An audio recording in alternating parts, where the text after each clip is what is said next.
Yeah, Ron Stewart, I believe it was 2013, I think, was your Hall of Fame induction year, but it's been several years since then. But same thing I asked, as we sit here with your good friend Danny Jutra, your start in golf, how did it all get started for you? Well, it was before Danny came in '75. I took lessons from Hubert Cook starting in 1963. I was 11. Remember very vividly coming up to the golf course, putting my golf clubs on my back and coming up on my bike. And I lived in the deep west end of PA, so it was quite a hike for me. And we'd have golf lessons every Saturday morning. We would have golf lessons in behind the old clubhouse, which basically existed back then, where the new clubhouse's frontage would be, except it wasn't nearly as deep because it didn't have curling attached to it. And there was a little green in behind down the hill, and then there was a chipping green further back from that. We had a driving net in the trees. There was a tee box placed just edging of the trees where you could hit tee shots down the left side of our old number 12th hole. So our classes and our lessons were held into a driving net, and it was held somewhere near the chipping green. It would be held partway down the short fairway. And Hubert Cook was a very unique fellow, and he did not like to coach or deal with left-handed golfers. So we were all right-handed, whether we started that way or not. We were right-handed. And I can remember some of his lines. One particularly stuck with me. In the driving net, I was sort of standing addressing the golf ball, and he says, "Take that thumb of yours and get it off the shaft, put it to the side of the shaft, because I've got a pail of thumbs in my office, and yours will be one of them." So, as a 10 or 11-year-old kid, you're probably terrified. Right. Well, really, it really was. So from that day forward, I never had my thumb down the shaft at all. And that was the start of golf for myself, for Bruce Horrocks, who's been here as long as I have, for Ronnie Harris and John Foster, and people that are of my vintage. And it was different. It was unique. The golf course was different. It was much different then in terms of condition. Greens were open later in the spring. We would play about a month on temporary greens, and it wasn't until early June. Sometimes we're lucky if it's late May, we would be on the real greens. They didn't have the horticultural design features, or that's the wrong way of putting it, but they didn't have all the new technology that we have now. I mean, our golf course this year is in phenomenal shape. Our greens are perfect, the fringes are perfect, and it has to do a lot with snow cover, and has to do a lot with the chemical applications, and Danny was a pioneer with that. Danny was a guy who understood the science behind golf course design and the maintenance that's required to develop a course and keep it in great condition. Danny and I go back as long as we can remember, so it's been about 46 years.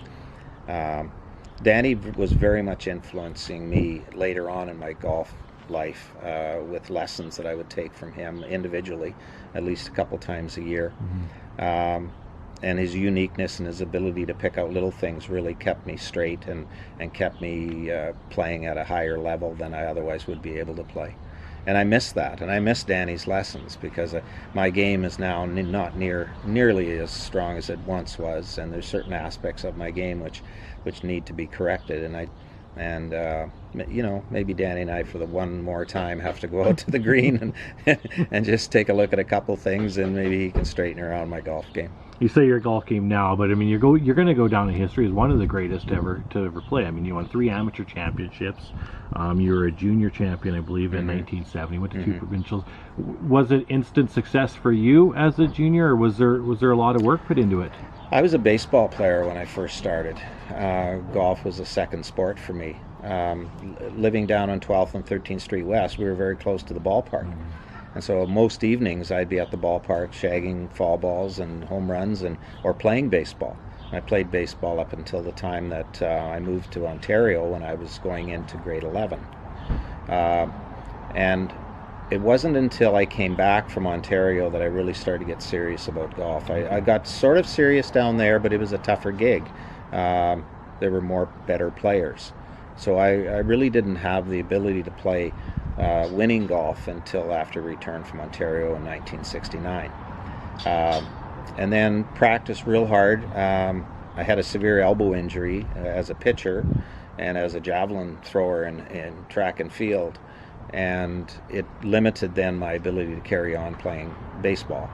So it was an immediate switch over to golf, and I was able to continue to play golf and luckily enough win or make the junior team in 69 and 70.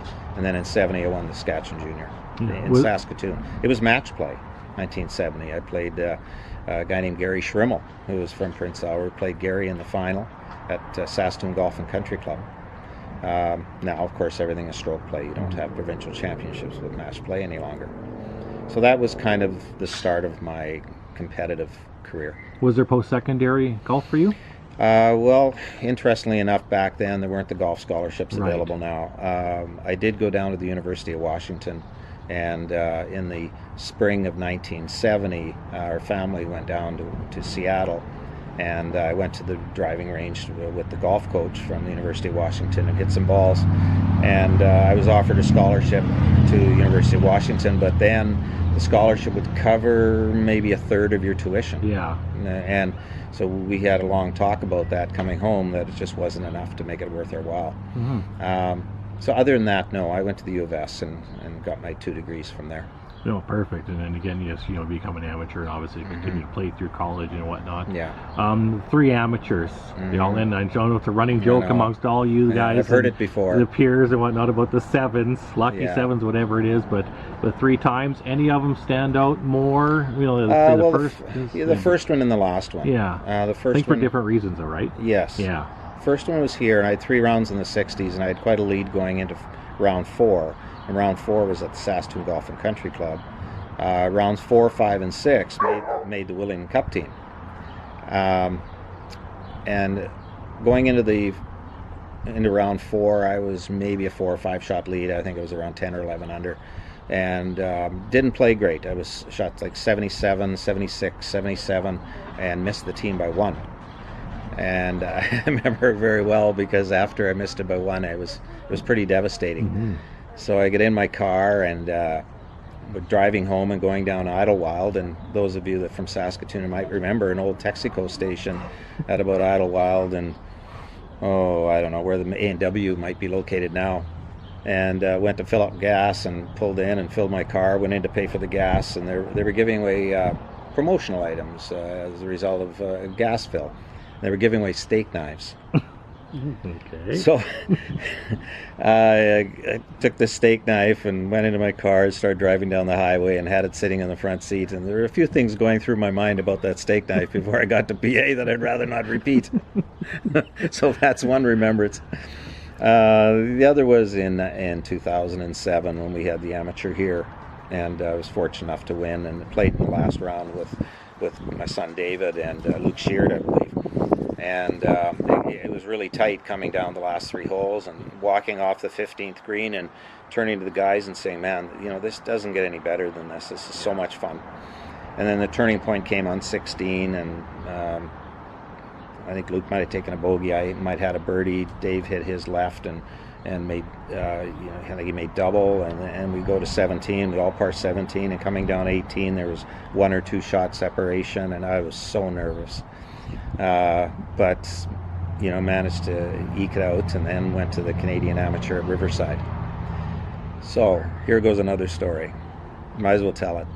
Get to Riverside, and on the team, Dave and I are playing, and round 1 is finished, and it's quite dark. It must have been 7 o'clock, 7:30ish. So we go into the scoring tent, and I signed my card, had the little tear-off strip, looked at the score, looked at my strip of scores, and signed for a 70. I thought 77, but it was actually a 76. And you're kind of disappointed because you feel that you played better than that, and you should have done better. Went into the clubhouse, and the clubhouse had a big television screen, like a monitor, and it was flashing scores across, and a score came up as 76. So I went into the RCGA office, and I said, can I see my scorecard? Honestly, I don't think I shot 76. I thought it was 77. And so they pulled my scorecard, and sure enough, I'd signed for a 4 on a hole instead of a 5. So I disqualified myself from the tournament. So it was really, really difficult to take. But it was a test of character, I think. You know, that you're responsible for your score. Nobody would have known that's the way it was. And I could have let it go, but I wouldn't have been able to live with myself.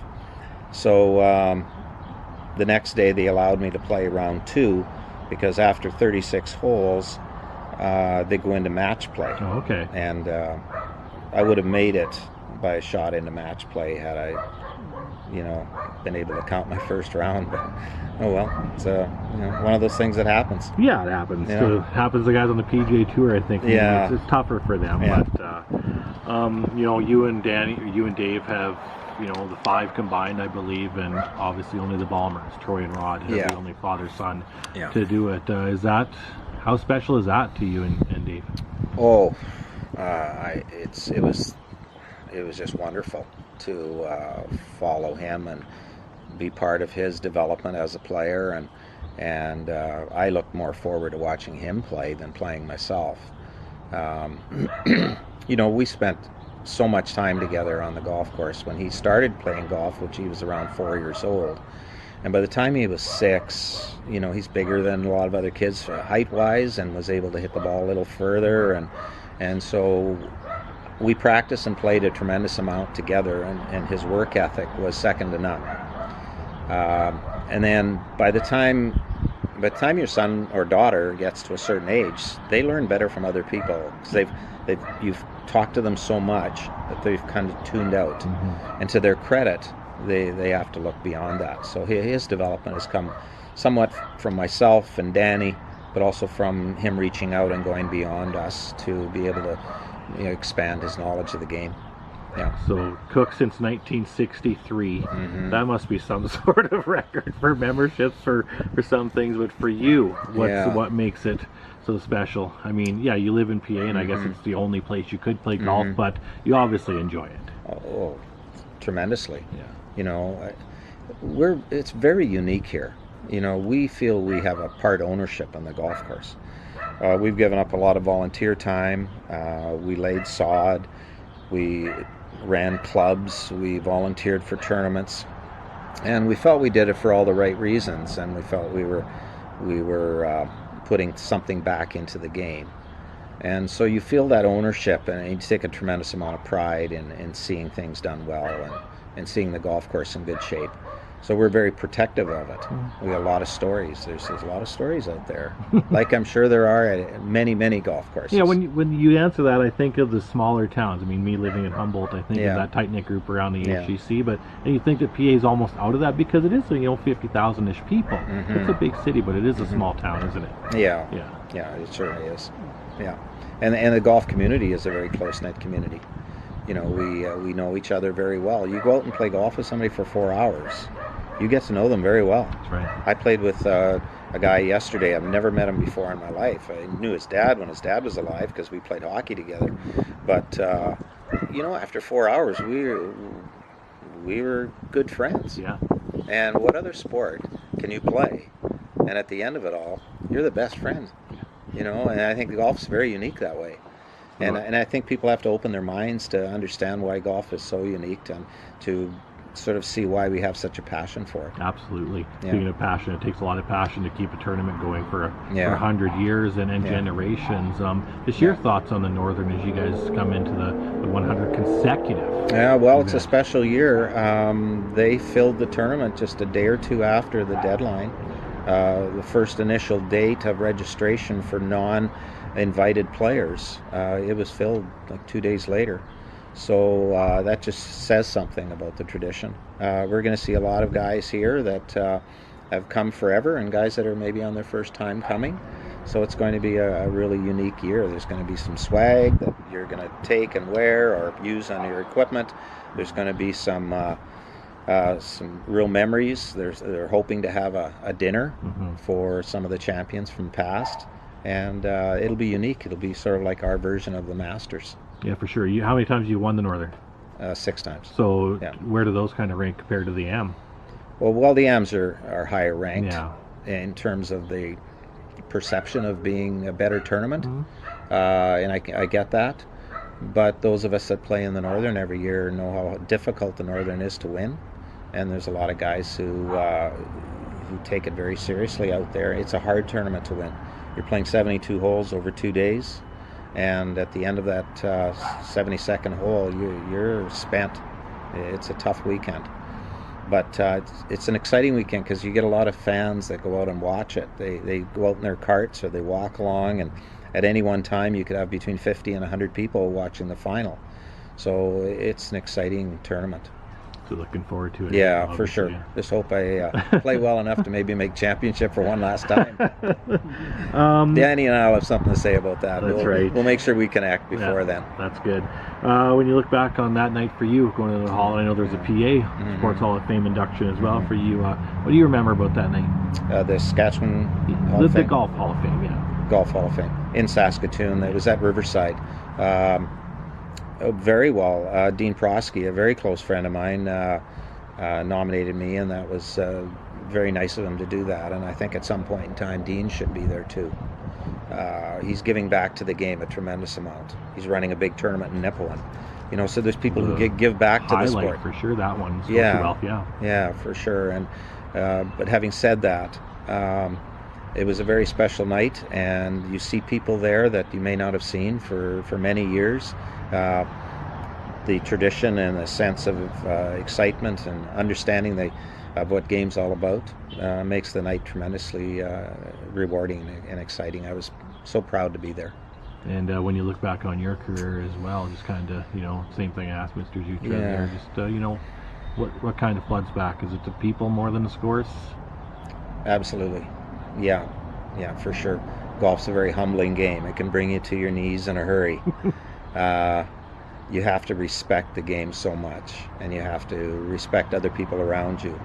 And although you like to turn back the clock and you would say, I should have done this differently or that differently, that might not have happened. It is what it is. And hopefully I put a lot of work into the game that will make me very proud of having been involved in golf, especially at a time where you maybe don't play the game as often or as well anymore. So yeah, I'm kind of a sentimental guy, and I like to be known as someone who put back into the game as much as took from the game. I think many people will agree with that. Again, thanks for doing this. It was a lot of fun. Well, Clark, I really appreciate you coming up and seeing Danny and I. It's very nice of you to do that, and very good of the Golf Saskatchewan to put some importance in the history of the game. So kudos to you and the association. For sure.